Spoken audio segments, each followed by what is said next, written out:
Bonjour à tous, bonjour tout le monde, bonne année, bonne santé, tous mes vœux de bonheur pour 2019. L'audio d'aujourd'hui est consacré, vous l'aurez compris, aux gilets jaunes. J'ai choisi d'aller au plus simple, j'ai choisi de parler des raisons de la colère, de la révolte contre le harcèlement fiscal. L'idée, c'est que vous fassiez tourner cette vidéo à vos amis, à vos parents, aux gilets jaunes que vous connaissez, aux sympathisants, aux indécis.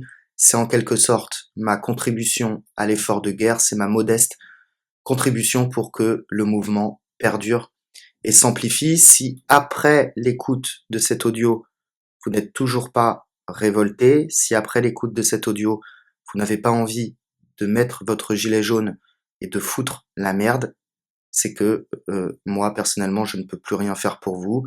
Vous êtes mort à l'intérieur, vous êtes vide à l'intérieur et vous ne servez plus à rien. Voilà, il ne vous reste plus qu'à attendre la mort.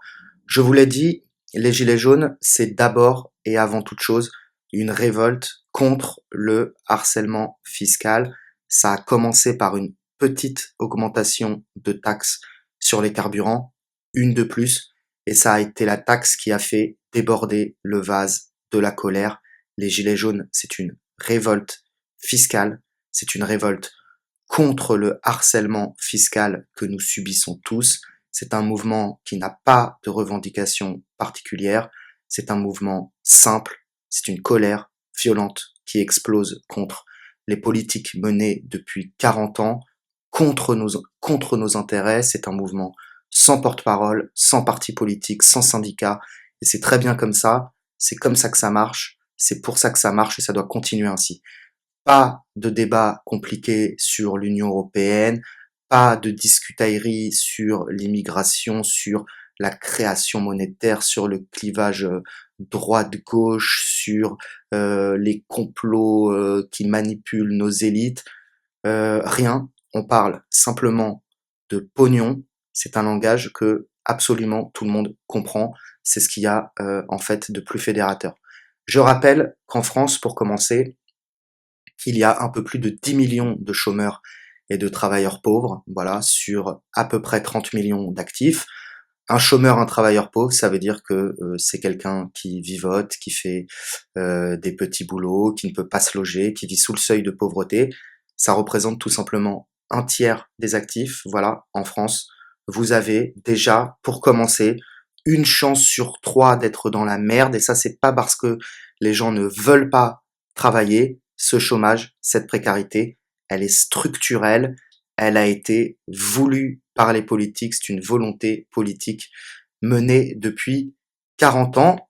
Quand vous avez la chance d'avoir un travail, quand vous ne faites plus partie de ce tiers de chômeurs et de travailleurs pauvres, de ce tiers d'insolvables, eh bien, l'État vous raquette 80% de votre argent. Si vous êtes salarié, par exemple, eh bien, une fois que vous retirez les charges patronales, les charges salariales qu'on va vous prélever directement sur votre salaire, une fois que vous retirez les impôts, la TVA, 20%, la taxe d'habitation, l'essence, les péages, la redevance télé, les clopes, les amendes, on se fait défoncer d'amendes, que vous retirez les droits de succession, nous avons les droits de succession les plus élevés du monde, eh bien, à la fin, l'État vous a tout simplement pris 80% de votre pognon, si ce n'est pas plus. Quand l'État vous prend 80% de votre argent, 80% de la somme de votre travail, à moins de gagner extrêmement bien votre vie, c'est-à-dire d'être dans les 20% des plus hautes rémunérations, eh bien, ça veut dire que vous ne pouvez pas vous loger correctement, vous ne pouvez pas vous nourrir correctement, vous ne pouvez pas vous chauffer correctement, vous ne pouvez pas fonder de famille, vous ne pouvez pas vous projeter dans l'avenir, vous ne pouvez pas devenir propriétaire, etc., etc. 80% de prélèvements obligatoires, c'est trop, et c'est trop au regard du service qui nous est fourni, parce que non content de payer trop d'impôts, nous sommes également insatisfaits du service public qui nous est fourni en échange. D'après Gérald Darmanin, d'après l'abominable Gérald Darmanin, eh bien, ces revendications seraient, selon lui, contradictoires, puisqu'on ne peut pas à la fois exiger davantage de services publics et moins d'impôts. Je reprends ces mots, c'est également les mots d'Édouard Philippe. À première vue, ça peut sembler logique, mais c'est faux.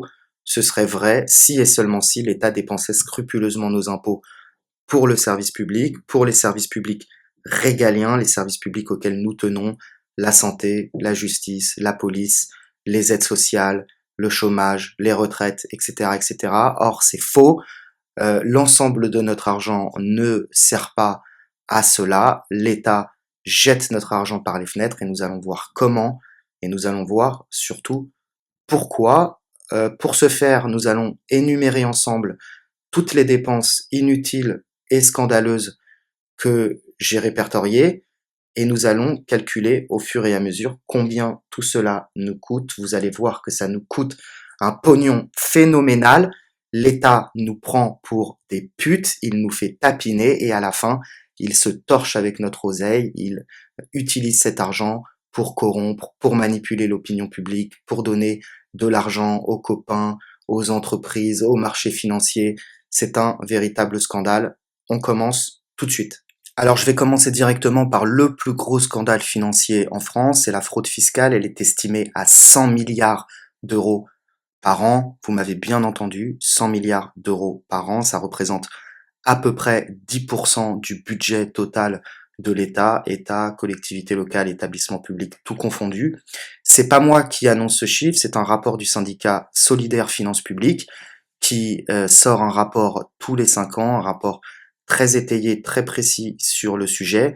Certaines personnes avancent que ce chiffre serait en fait légèrement surestimé et que la fraude fiscale ne serait que, entre guillemets, que de 80 milliards. Moi, je ne pense pas que ce chiffre soit surestimé. En France, la fraude fiscale, c'est un sport national, mais je vais partir du principe que la fraude fiscale est en effet de 80 milliards pour ne pas qu'on dise que j'exagère. Alors, est-ce que l'État fait quelque chose pour récupérer au moins une partie de cette somme?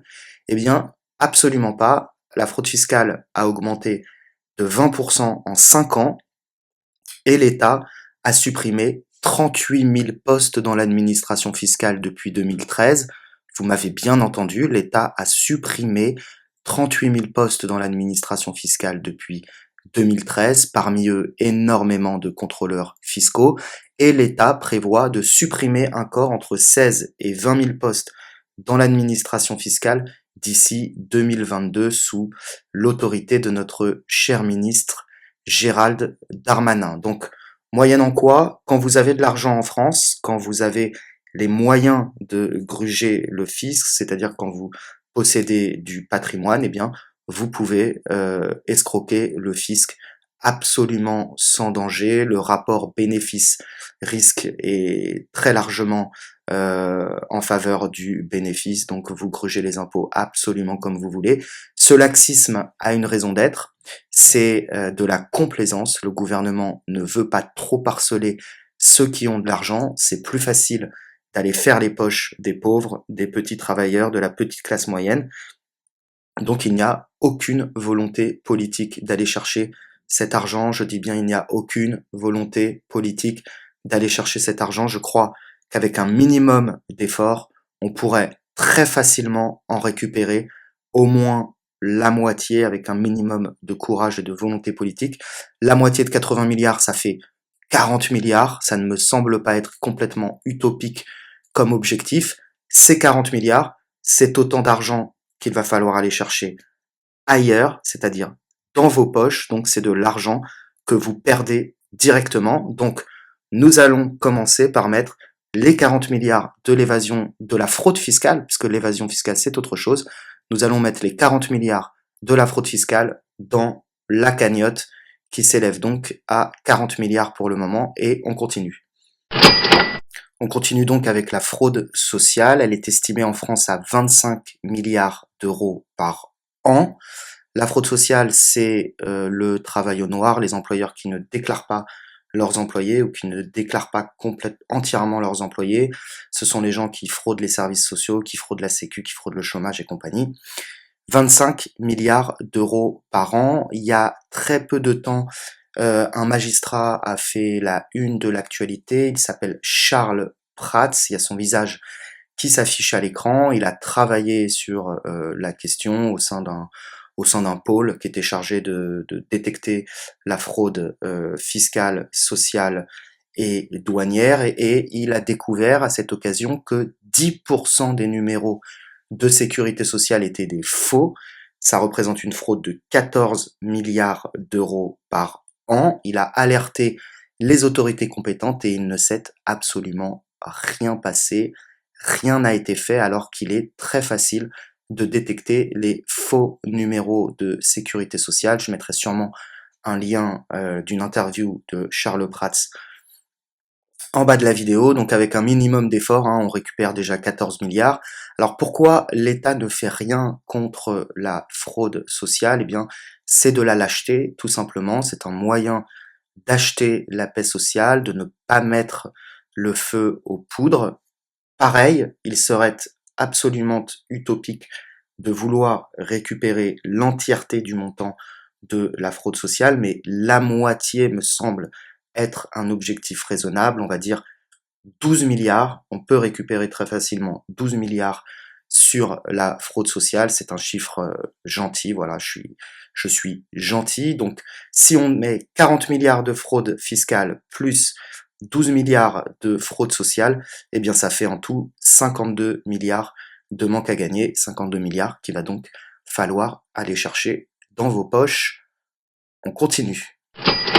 Les subventions aux associations, d'après un article du Figaro de 2012 que je vais mettre en lien dans le descriptif de cette vidéo, l'État et les collectivités territoriales distribuent 34 milliards d'euros par an aux associations. 34 milliards, il y a plus de 250 000 associations qui sont bénéficiaires de ces aides. Alors on va être clair et net, une association, ça n'a pas à être subventionné par de l'argent public. Jamais, en aucun cas, ce n'est pas à l'argent public de financer les associations. Une association, ça doit vivre des dons parce que l'objet de l'association intéresse les gens ou touche les gens. Ça doit vivre des cotisations de ses adhérents. Ça doit vivre de la bonne volonté des gens, c'est-à-dire du bénévolat. Point. Pourquoi l'État subventionne toutes ces associations? C'est de la corruption pure et simple. Ça a pour objectif d'acheter des partenaires, d'acheter des partenaires locaux, d'autant que les organismes chargés de verser ces subventions vont décider de leur versement de manière discrétionnaire. C'est-à-dire que vous remplissez un document CERFA, vous faites une demande de subvention à une commission quelconque de votre commune, de la région, du département, de l'État, peu importe. Et c'est une commission avec un décisionnaire à la fin qui va décider si oui ou non il vous donne une subvention et il va vous accorder le montant qu'il veut. Donc voilà, c'est complètement à la discrétion de l'État. La France, c'est le pays des associations qui n'ont pour seule raison d'être que de gratter des subventions. C'est un monde de gratteurs de fonds de casserole absolument abominable. C'est un sport national. Alors évidemment, quand on pense association, on a tous en tête les associations de la pleurniche, le CRAN, la LICRA, les associations féministes, les LGBTQ+++++, tout ça, vous le financez avec votre argent sans qu'on vous ait demandé votre avis. À aucun moment, vous serez également ravi de savoir que vous versez pas loin de 60 millions par an à l'association France Terre d'Asile, qui aide les demandeurs d'asile, entre guillemets, à s'installer en France. Vous financez toutes les associations de banlieue bidons qui ont pour seul objectif d'acheter la paix sociale. Vous financez tout un tas d'associations de bobos insupportables qui font du social à 2 balles. Et cette blague, eh bien, ça nous coûte 34 milliards d'euros par an. Donc stop, on donne aux associations qu'on veut, on donne les montants qu'on veut et on donne si on peut. L'État n'a pas à mettre son nez là-dedans. Donc tout ça, on bazarde tout. C'est 34 milliards d'euros d'économisés. 52 milliards plus 34 milliards d'économisés, ça fait 86 milliards. Donc les 34 milliards, là, c'est tout ça en plus pour les services publics ou pour réduire les impôts des classes populaires et des classes moyennes. Donc à ce stade de notre raisonnement, on vous baise déjà de 86 milliards. Vous vous prenez 86 milliards dans le boule sans vaseline. J'espère que vous êtes contents. On va s'attaquer à un autre gros morceau maintenant, c'est le CICE, le Crédit Impôt Compétitivité Emploi. Donc ça, c'est une réduction d'impôt sur les sociétés qui a été obtenue par le MEDEF après un lobbying odieux dans l'opinion publique, un lobbying ultra démagogique. Donc je ne sais pas si vous vous souvenez de Pierre Gattaz avec sa dégaine de pingouin, qui était président du MEDEF à l'époque, je crois qu'il l'est toujours d'ailleurs, et il arborait en permanence un pins à la con avec écrit 1 million d'emplois, et il prétendait que le dispositif du CICE allait donc créer 1 million d'emplois. C'est complètement bidon, ça n'a créé absolument aucun emploi. De manière générale, les baisses des charges sur les entreprises ou les baisses des taux d'intérêt ou ce genre de gadgets qu'utilisent les États pour soi-disant relancer l'emploi, c'est bidon, ça sert d'autres intérêts, que ce soit les intérêts des actionnaires ou des investisseurs. Une entreprise n'embauche que parce que son carnet de commandes est plein. Point. Le reste, c'est de la littérature. Si on vous baisse vos charges, mais que vous n'avez pas davantage de volume d'affaires, bah, vous ferez davantage de bénéfices, c'est très bien, mais vous n'aurez embauché personne. Ça, vous ne le savez peut-être pas, mais Pierre Gattaz, lui, il le sait, et Macron, il le sait aussi. L'histoire des 1 million d'emplois, c'était un mensonge pour manipuler l'opinion publique, pour faire passer dans l'opinion publique les baisses d'impôts sur les entreprises. Cette blague, ça nous coûte 20 milliards par an, rien que ça, 20 milliards par an de manque à gagner qu'on va aller chercher, comme d'habitude, dans vos poches. Alors comme je ne suis pas favorable à bastonner d'impôts, que ce soit les entreprises ou les particuliers, on va dire qu'on coupe la poire en deux, on divise le dispositif par deux et on récupère 10 milliards. 86 milliards plus 10 milliards, ça fait 96 milliards et on continue. L'Union européenne, alors pour des raisons qui tiennent à une propagande éhontée qui dure encore depuis 40 ans, les Français sont absolument persuadés que l'Union européenne sert leurs intérêts. On leur a expliqué ad nauseum qu'à plusieurs, on était plus fort, que sans l'Union européenne, ce serait la guerre, etc., etc. La propagande, on la connaît. C'est faux. Ce machin, ces institutions supra-étatiques, au premier rang desquelles la Commission européenne, qui décide absolument de tout, nous confisque notre souveraineté et en particulier nous confisque tous les leviers économiques stratégiques, nous impose une monnaie qui est notre tombeau, l'euro, parce que cette monnaie n'est pas adaptée à notre économie, tout simplement. L'Union européenne fait de nous le vassal de l'Allemagne qui s'engraisse sur notre dos et qui nous appauvrit. Regardez les analyses d'Emmanuel Todd pour vous en convaincre. L'Union européenne nous empêche de faire du protectionnisme économique, ce que font tous les États qui gagnent sur la scène internationale. Nous sommes les seuls couillons qui ne nous protégeons pas. Donc l'Union européenne nous plombe. C'est impossible de dire exactement combien ces institutions nous font perdre d'argent chaque année à cause de l'Europe, mais il y a un chiffre qu'on connaît, c'est la différence entre ce qu'on verse aux institutions européennes et ce qui nous revient sous forme de contributions diverses. Alors il y a une querelle sur les chiffres, la fourchette haute c'est 8,2 milliards d'euros et la fourchette basse c'est 6 milliards d'euros. Donc comme mon but n'est pas de maximiser les chiffres, moi je suis là pour faire une évaluation réaliste. Je vais rester sur un montant de 6 milliards. On va dire que l'Europe, ça nous coûte 6 milliards par an sec. En gros, on file 20 milliards par an aux institutions européennes et elles nous en redonnent 14. Au passage, elle nous en prend 6. Alors ces 6 milliards, à quoi vont-ils servir? Eh bien, à engraisser des fonctionnaires européens qui se gavent comme pas possible, à payer des fortunes des élus qui ne servent absolument à rien. Le Parlement européen ne sert à rien, ils n'ont aucun pouvoir et il va servir à distribuer des aides diverses et variées à d'autres pays.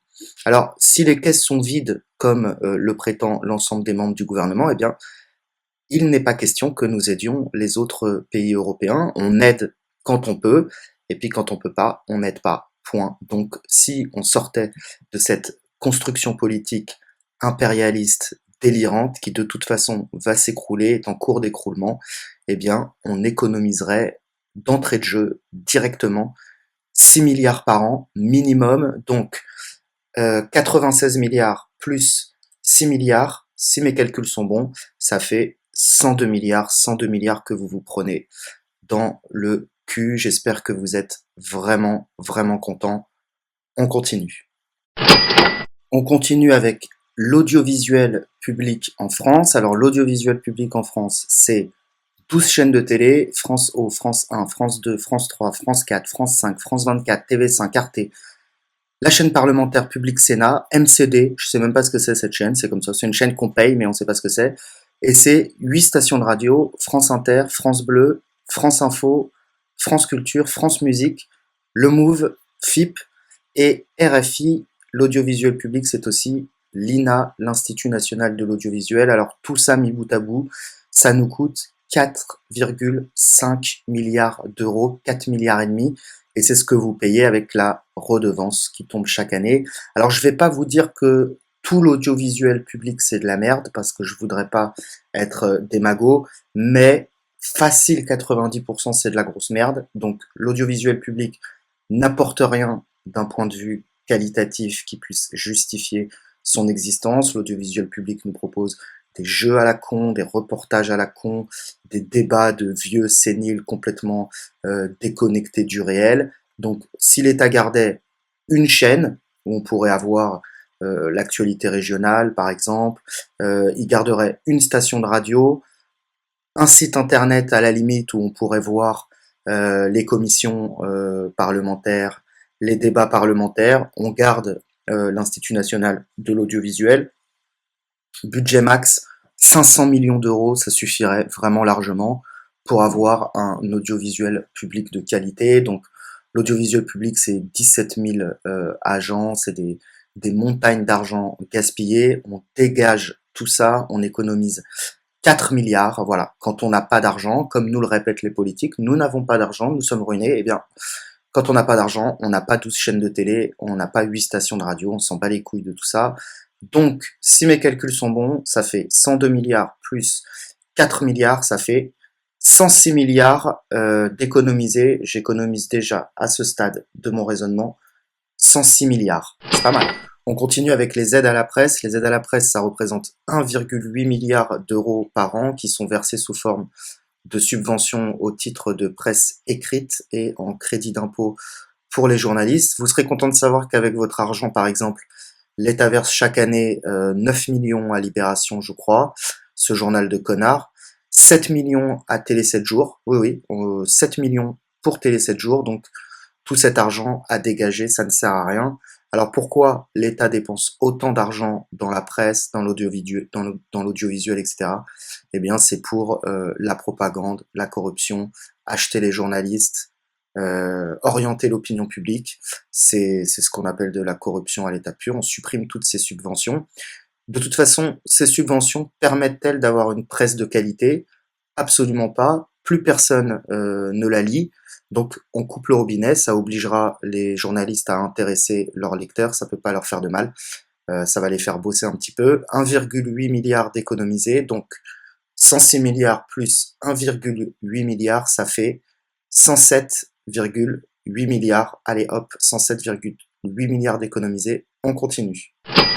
L'immigration maintenant, alors pourquoi je parle d'immigration? Parce qu'en fait c'est le grand non-dit du mouvement des Gilets jaunes. Les Gilets jaunes n'en parlent pas explicitement, mais c'est en réalité une des grandes causes du soulèvement populaire. Alors l'immigration, combien ça coûte? Combien nous coûte par an la politique d'immigration massive que poursuit la France depuis 40 ans? Pour moi, c'est absolument insondable, c'est impossible à chiffrer parce que le coût n'est pas que financier, que ce soit en matière de chômage, d'insécurité, d'incivilité, de coûts de politique de la ville, d'achat de la paix sociale, de procédures d'expulsion du territoire, de naturalisation de titres de séjour, d'hébergement, de prestations sociales, de coûts éducatifs, de pression à la baisse sur les salaires. L'immigration de masse, c'est la plus grande trahison politique de nos élites et ça nous coûte une fortune. Certains avancent que ça nous coûte plus de 80 milliards par an. Moi, je vais être gentil sur ce coup-là. Je vais dire que ça nous coûte 20 milliards. Je suis vraiment dans la fourchette basse. Ça nous fait donc au total 107,8 milliards plus 20 milliards, 127,8 milliards. J'arrondis à 127 milliards au point où on en est. Franchement, on n'est plus à 800 millions près. Donc, on se fait déjà niquer de 127 milliards. Et on continue. On va maintenant parler du millefeuille administratif, de la sédimentation administrative à l'échelle locale. Ça signifie la multiplication des échelons de pouvoir depuis les différentes réformes de décentralisation. Donc on a les régions, les départements, les territoires, les communautés de communes, les cantons, les communes. Euh, Plus personne n'y comprend rien. Tout ça, c'est le fruit de la gestion catastrophique des élus locaux qui ont multiplié les échelons de pouvoir. Dans quel but? Eh bien, c'était pour placer les uns et les autres, tout simplement. C'est de la corruption, c'est de la gamelle, c'est pour payer un tel, remercier un tel, nommer président de tel organisme un tel et un tel. Alors d'abord, ça nous fait faire aucune économie d'échelle, puisque au départ, par exemple, les communautés de communes, le but était de faire des économies d'échelle, mais en plus, comme plus personne ne comprend qui fait quoi, qui est en charge de quoi, eh bien ça n'améliore même pas la gestion, ça l'empire, ça la complexifie à outrance. Donc là-dessus, si on faisait un minimum de ménage, mais vraiment un minimum, je me place dans la fourchette basse, on pourrait économiser encore facile 5 milliards d'euros. Donc 127 milliards plus 5 milliards, eh bien si mes calculs sont bons, ça fait 132 milliards. 132 milliards que vous vous prenez dans le boule, ne l'oubliez jamais. On continue avec un gros scandale d'État, c'est les autoroutes. Donc la France, je crois que c'était le gouvernement de Dominique de Villepin à l'époque, a concédé pour 25 ans la gestion des autoroutes à des entreprises privées, à savoir Vinci et Eiffage, et la concession leur a été vendue pour 15 milliards d'euros. Résultat, ce qui s'est passé, c'est que ces entreprises ont augmenté les tarifs des péages, ils les ont augmentés sans aucune espèce de pitié. Prendre l'autoroute coûte désormais une fortune. Et tenez-vous bien, ils se font chaque année 1,5 milliard de bénéfices et ils reversent 3 milliards à leurs actionnaires. Ça fait donc un total de 4 milliards et demi. 4 milliards et demi de pognon qui tombe tous les ans, c'est une rente. Donc si on était resté sur une gestion publique, d'une part, on paierait moins cher les péages, beaucoup moins cher, ce serait beaucoup moins cher de se déplacer en France, et on pourrait dégager, aller très facilement 2 milliards de bénéfices, 2 milliards en plus dans les caisses de l'État. Ça nous fait donc 132 milliards plus 2 milliards, 134 milliards. Autre exemple de gaspillage financier colossal, c'est la formation professionnelle. C'est un peu sur le même modèle que les associations ou les aides à la presse. En fait, la formation professionnelle, c'est un énorme pactole qui va attirer énormément de rapaces. Alors, ça nous coûte collectivement 32 milliards d'euros par an à peu près. On cotise tous pour ça et nous devrions tous en profiter d'une manière ou d'une autre. La formation professionnelle, c'est fondamental. Mais malheureusement, des milliers d'organismes viennent profiter de la manne financière et délivrent des formations bidons, des formations non qualifiantes. Ces organismes ont obtenu des agréments, donc ils vont capter une partie de cet argent. Cet argent ne sert pas à la formation des chômeurs, ceux qui en profitent le plus, ce sont les cadres. Donc c'est un argent qui est très mal réparti. Avec davantage de contrôle, on pourrait faire mieux qu'aujourd'hui. On pourrait très facilement, sur ce thème, économiser 10 milliards facile. Renseignez-vous sur la question, je vais vous mettre des liens en commentaire de la vidéo. Donc 134 milliards plus 10 milliards, ça fait maintenant 144 milliards de gabegie financière et ça n'est pas terminé. Je vais vous faire un package maintenant pour abréger la vidéo qui s'éternise un peu.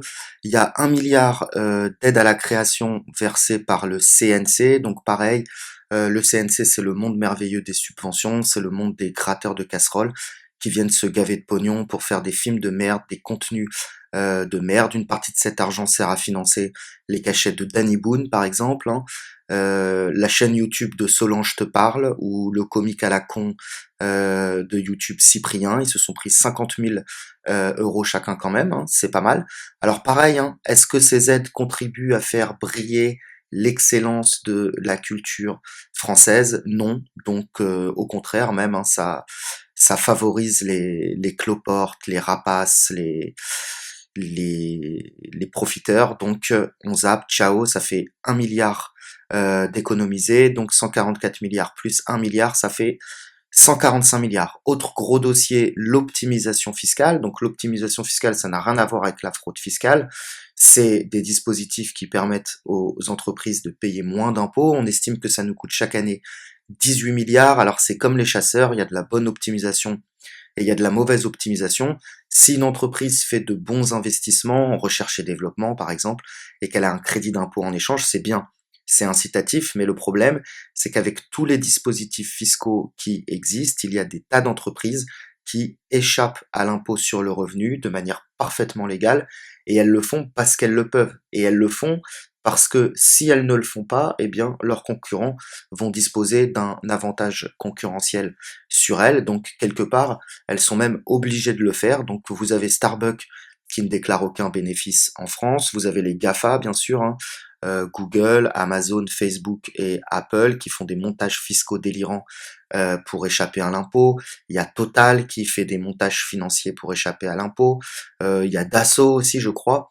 Donc ça demanderait un petit peu de courage politique, un petit peu de protectionnisme économique, et je pense qu'on pourrait très facilement récupérer la moitié de cette somme, c'est-à-dire 9 milliards. Si certaines entreprises trouvent que travailler en France coûte trop cher, trouvent qu'il y a trop de charges, eh bien, genre Google, Apple, hein, Google, Apple n'est pas satisfait parce qu'on paierait trop d'impôts en France, et ben c'est pas compliqué, elles dégagent.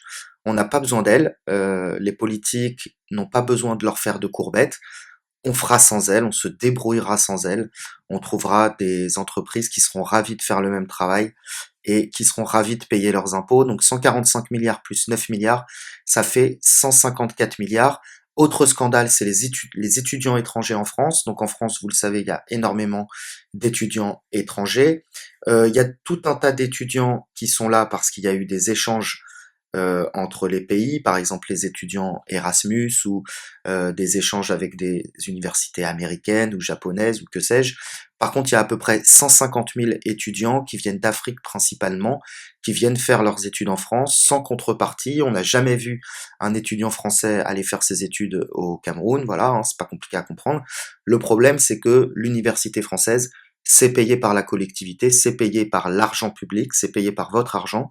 Ça coûte 10 000 euros par étudiant et par an, et les frais d'inscription sont de 300 euros. Donc voilà, le calcul est vite fait, vous payez 10 000 euros par chaque étudiant étranger qui est en France. Que nous ayons fait le choix collectivement de payer les études de nos compatriotes, c'est une très bonne chose, c'est quelque chose que je ne remets pas en question, mais qu'on paye 10 000 euros par étudiant étranger en France, sans compter les aides diverses et variées qu'ils toucheront sur le territoire, ça c'est non. C'est toujours le même principe. Quand on a de l'argent, on aide. Quand on n'a pas d'argent, on n'aide pas. Vous avez peut-être entendu dernièrement la polémique sur l'augmentation des droits d'inscription pour les étudiants étrangers, qui au lieu de payer 300 euros vont payer 3 000 euros. Oui, mais une année scolaire, ça coûte 10 000 euros, donc on paiera toujours 7 000 euros par étudiant étranger. Le but de cette mesure, c'est d'augmenter le nombre des étudiants étrangers, d'augmenter le nombre des étudiants étrangers de 100 000 à peu près. Et donc, en gros, ce qu'est en train de faire le gouvernement, c'est une nouvelle filière d'immigration qui sera financée par notre argent. L'opinion publique aime pas trop les bateaux de clandestins qui débarquent sur les plages. Donc, il va le remplacer par Mamadou, qui va faire des études de sociaux et avec un grand sourire et qui paiera 3 000 euros ses frais d'inscription. Et ça, bah, l'opinion publique, elle va adorer. Donc, en gros, tout ça, les étudiants étrangers dont on finance les études, ça nous coûte 2 milliards par an. Donc, 154 milliards plus 2 milliards, on est d'accord, ça fait 156 milliards. Évidemment, ce qui choque tout le monde, c'est le train de vie des élus. Ils vivent comme des seigneurs, ils mangent comme des ducs, ils ont des chauffeurs, des taxis à volonté, des primes dans tous les sens, ils ont des régimes de retraite préférentiels. Tout ça nous coûte une fortune.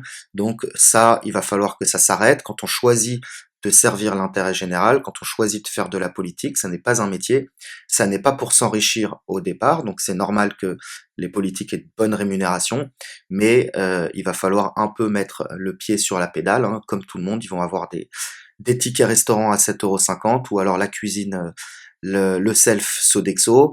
Ces gens se gavent beaucoup trop, donc en faisant un petit peu le ménage, j'ai estimé qu'on pourra économiser 2 milliards vraiment, vraiment sans forcer. Donc 156 milliards plus 2 milliards, On est d'accord que ça fait 158 milliards. Ensuite, chaque année, la France verse à l'Afrique 1 milliard d'euros. Outre des aides au développement que la France verse à l'Afrique, on ne sait pas exactement à qui cet argent va. En tout cas, ce qui est sûr, c'est que ça ne profite pas aux contribuables de base, qui lui n'en verra jamais la couleur. Donc, la France donne à l'Afrique, c'est-à-dire sans aucune contrepartie, des dons, 1 milliard par an. Voilà. Donc, si les caisses sont vides, eh bien, on ne peut pas donner. C'est toujours pareil. On donne quand on a trop, on donne quand on est à l'aise, mais on ne donne pas quand on n'a pas assez. Donc là aussi, pareil, on peut économiser 1 milliard, ça nous fait 159 milliards et pêle-mêle, il y a 1%, le 1% artistique qui pèse sur la commande publique, c'est-à-dire que chaque fois que l'État va commander des travaux publics, il y a 1% du budget qui sera destiné à des œuvres d'art qui vont venir orner le bâtiment ou le rond-point. Donc ça sert à acheter des œuvres d'art moches, des œuvres d'art de merde. Aux copains, c'est pareil, c'est un truc de gratteur de fond de casserole, c'est les copains, les copains, les coquins, et c'est un truc qui nous coûte 500 millions d'euros par an. On a le Sénat qui est une institution qui ne sert à rien, ça nous sert absolument à rien d'un point de vue institutionnel, ils n'ont aucun pouvoir décisionnaire, donc c'est une institution qui pourrait très bien disparaître. Tous ces sénateurs, ils sont là pour la gamelle, pareil, ils mangent comme des ducs, ils mènent une vie de prince à nos frais, donc 400 millions d'économisés, on dégage le Sénat, basta. Le Conseil économique et social, c'est un peu la même chose, c'est une institution qui ne sert à rien, aucune utilité, ça nous coûte 38 millions. Faut savoir que la ville de Paris finance en partie la Gay Pride sur de l'argent public, que l'argent public, cette année c'était la région de Lille, finance les Miss France, hein. On a payé les chambres d'hôtel des Miss France, on a payé les chambres d'hôtel de toutes les équipes des Miss France, on leur a payé les repas et compagnie, tout ça c'est avec votre pognon. Le secrétariat à l'égalité homme-femme, ça ne sert à rien, ça coûte 70 millions d'euros par an à dégager. Les décorations de Noël, pareil, ça nous coûte une fortune. Si on est si pauvre que le gouvernement le dit, bah on peut pas se permettre de dépenser des dizaines, des centaines de millions dans des décorations de Noël, hein. Donc il y aura pas de décoration de Noël, on s'en branle. Voilà, j'arrête là. En gros, si vous avez bien suivi, eh bien j'ai trouvé 160 milliards de foutus en l'air, sans forcer, mais alors sans forcer du tout, 160 milliards. Alors à ce stade de la vidéo, normalement, si vous avez une âme, si vous avez un cerveau, si vous êtes un contribuable français moyen, vous devez déjà être très très très très très énervé. Donc là, je vais vous porter les stockades, je vais vous apporter le coup de massue, la cerise sur le gâteau. Là, ce dont je vais vous parler, c'est la plus grosse banane, la plus grosse carotte de tous les temps que l'État nous met dans le cul. Donc on a vu ensemble que l'État fout en l'air 160 milliards d'euros minimum, ça c'est acté. J'ai pas parlé de la mauvaise gestion du service public, j'aurais pu dire plein de choses, j'aurais pu aller chercher quelques milliards comme ça dans les coins, mais je suis même pas allé chercher de ce côté-là, j'ai vraiment ciblé les dépenses somptuaires, les dépenses qui servent à corrompre, les dépenses qui servent à orienter l'opinion publique, les dépenses qui servent à acheter les élus, qui servent à gérer les conséquences des politiques désastreuses menées depuis 40 ans, que ce soit en matière d'immigration, en matière sociale, le chômage de masse, en matière sociétale, la perversion des mœurs, la destruction des structures familiales, la chute de l'intelligence, la chute de la conscience, l'abêtissement des masses. Donc ces 160 milliards que l'État vous vole, que l'État vous raquette, si l'État cessait de les gaspiller, non seulement ça n'aurait aucune différence, ça ne ferait aucune différence sur votre vie de tous les jours, mais au contraire, vous vivriez beaucoup mieux, la France serait un pays 1000 fois plus agréable à vivre. Le problème, c'est qu'à force de faire de la merde avec notre pognon, mais c'est même plus de la merde à ce niveau-là, c'est des montagnes de chiasse, l'État n'a plus suffisamment d'argent pour clôturer son budget. Donc au lieu de faire des économies, nos élites traîtres, puisque ce sont tous des traîtres à la nation, ils sont coupables de haute trahison, nos élites traîtres vont l'emprunter sur les marchés financiers. L'État emprunte chaque année presque 200 milliards, un peu plus, un peu moins, des fois c'est 80, des fois c'est 180, des fois c'est 190, des fois c'est 150, ça dépend des années.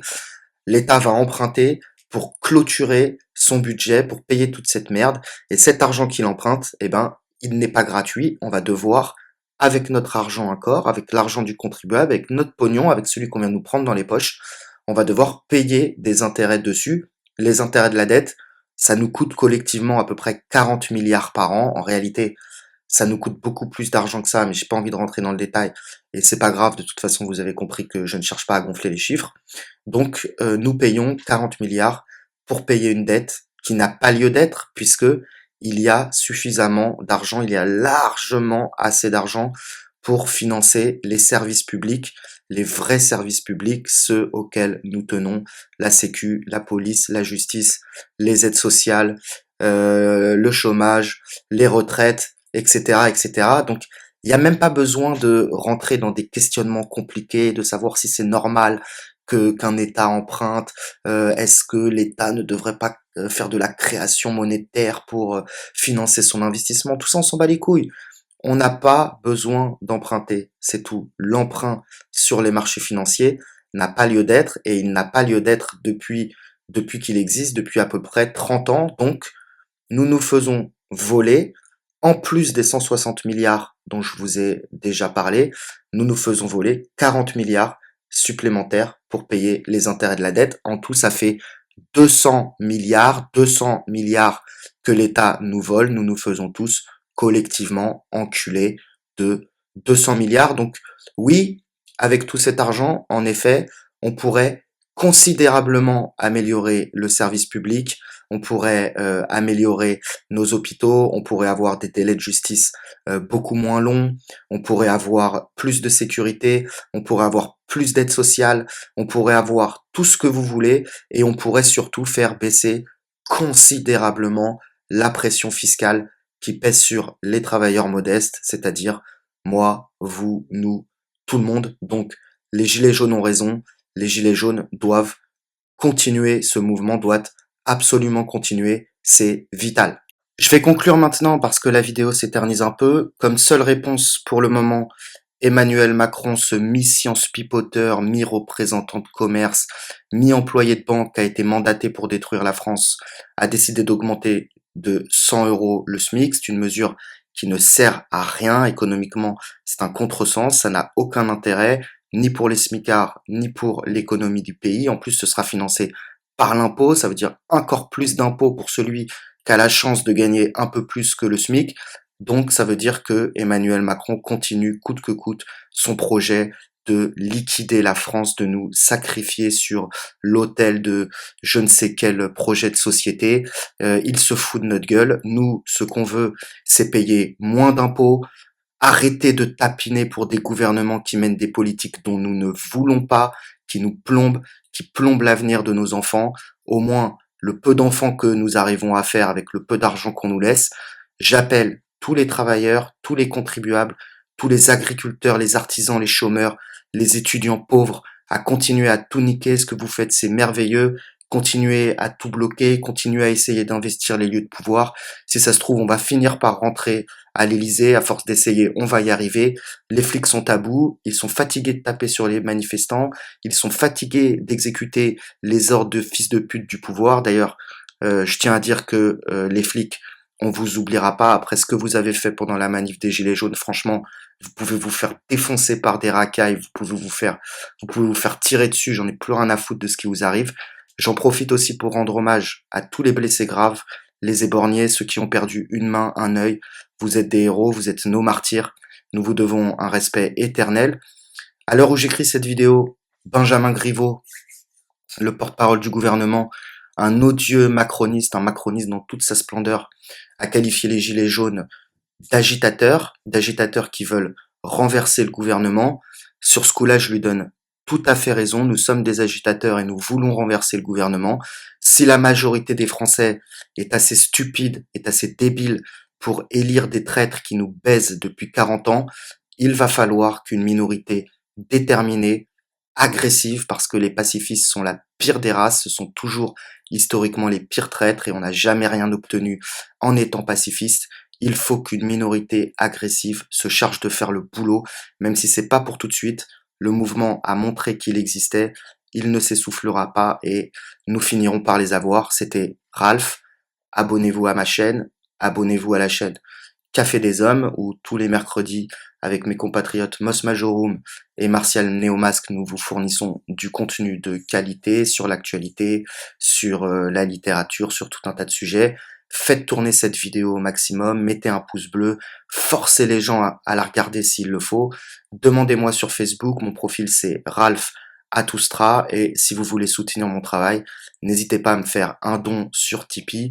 Vous trouverez tous les liens en descriptif de cette vidéo parce que moi, je ne suis pas un putain de parasite subventionné. On se retrouve très vite. Je vous dis à bientôt et merci beaucoup.